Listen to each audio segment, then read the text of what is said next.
जोबोद गोख्रों गोसोनि अनसुला बयजोंबो गोरोबनो हानाय जोङो राजु नार्जारि बिथांखौ बिनि बिजाथि हिसाबै फसंदों। बे समस्तियाव आगोलाव जोंहा इउजि ब्रह्म गसंदोंमोन, नाथाय दिनै जोङो राजु नार्जारि बिथांखौ फसंदों। आरो हरैहाय जोंहा जाय बिथां दङ, बिथाङा खननै देरहाबाय आरो खननै देरहानानै ना बड'फानि जि मोनसे जोंहा मांखरसालि दङ, जोंहा थुलुंगाबुरि पार्क दङ, बेखौबो बिथांमोना नायाखै। ओनसोलखौ जौगाहोनायनि खामानि मावाखै। सोरनिबा अरुणोदय दानदों, सोरनिबा न' दानदों, बायदिसिना गुन्दुगुल लागायदों।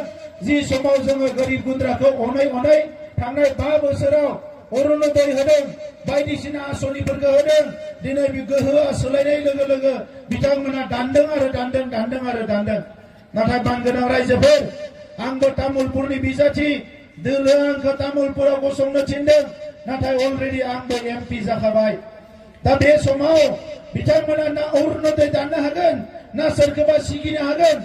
जोङो दिनै बर' हारिया 3 जोङो अएमपि मोननो हाबाय दिल्लीयाव, बिपिएफनि समाव मोननो हायाखैमोन।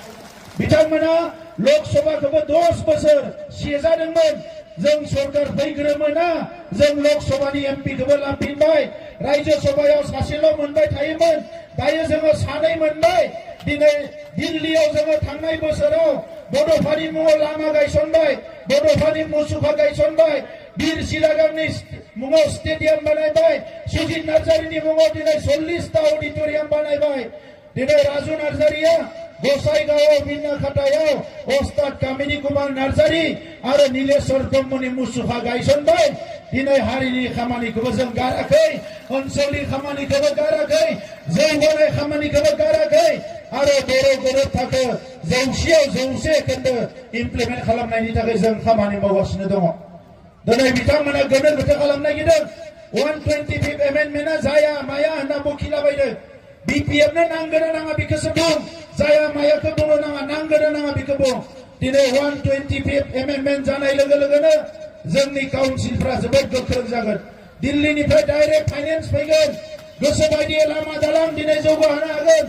जोङो थांनाय खेबसेयाव इन्डियाजों एलाइन जानायाव जोंखौ बिथांमोना बेपारि होनदोंमोन, जोंखौ बेपारि होनदोंमोन। जोंहा बै समाव एमसिएलए 12ल'मोन, जों एलाइन्सआव सरकार दादों। दिनै बिथांमोना 29 मोननानैबो हारसिङै सरकार जानो हायाखै, हारसिङैनो सरकार जानो हायाखै।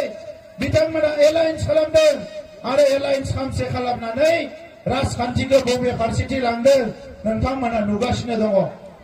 दिनै बिनिखायनो आइ आफा रायजो राजा नोंथांमोन, राजखान्थिया मोजां मानसिनि आखायाव थायोब्ला जौगानायाबो फैगोन, सान्थियाबो फैगोन, गोरिब गुन्द्रायाबो अनसुंथाइ मोनगोन, गासैबो जाजोबगोन। नाथाय राजखान्थिया मोजां मानसिनि आखायाव थायाब्ला राजखान्थि गोहोखौ लानानै गावनि थाखायल' खामानि मावगोन, रायजोनि थाखाय जेबो मावनाय नङा। दा नंखायनो बेखौ नुदों, एमएलएआनो जायाखै। दिनै बिथांमोननि बिजाथिया क'क्राझाराव मा कार लानानै गिदिंदों होनदों, बेखौ 1 कोटि थाखानि गारि लाना गिदिंदों, खिनाय हासुनाय बेवहाय माने गारियावनो दंजोबखायोनो, एमएलएआनो जायाखै। दा बिथाङा बुंदोंमोन, जोंहा सारा चिफ सारा बुंदोंमोन जे आंनि माने बिसिया मालाबाबो एमएलए गेलेया। खननै खनथाम जि गोरा गोरा मेगनखौ गोजा खामलायनानै रिपर्टारफोरखौ माने बुंबाय बिथाङा। लासैनो नैया बिजाथिया जाबाय। दा थिगानो दङ, नाथाय मोनसे हारिखौ सोरबा सासे परियाला दैदेननाय, बे हारिया मालाबाबो बेबायदि जाबोफेराखै। हारियाव बेबायदि जाबोफेराखै आरो बेबायदि खालामनोबो नाङा।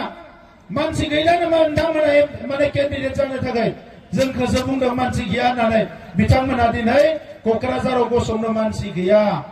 जोंहा सासे आब' दङमोन नायल' जाल', थांनाय बड'लेण्ड सोमावसारनायाव सिगांसिनाव थानानै पुलिस मिलिटारि गासैखौबो जुजिबोदों। बे आब'खौबो जोबनाय खेबसेयाव बिथांमोना इसेबो श्रद्धाखौ होनो नाजायाखिसै, जोबोद दुखुनांथाव जादों। दा नंखायनो रायजोफोर, जों बेफोरखौ नायै नायैनो खुनु गोरोन्थि मावा। नांगौबा आगानसे फासयगोन, आगाननै आवगायगोन, बे थांखिजों जों फैगासिनो दङ। आं गोलाव बाथ्रा बुंला, दतमानि आइ आफा रायजो राजाखौ गोसो गोरबोजों खुलुमदों, सिबिदों। बिनिखायनो आङो दिनै उदालगुरिनिफ्राय एकदम जोबोद स्पिडआव बेसिम फैदों कमलबारा जिन्दाबाद जिन्दाबाद जिन्दाबाद कमलबारा जिन्दाबाद जिन्दाबाद जिन्दाबाद डॉक्टर साहब भोट दो डॉक्टर साहब भोट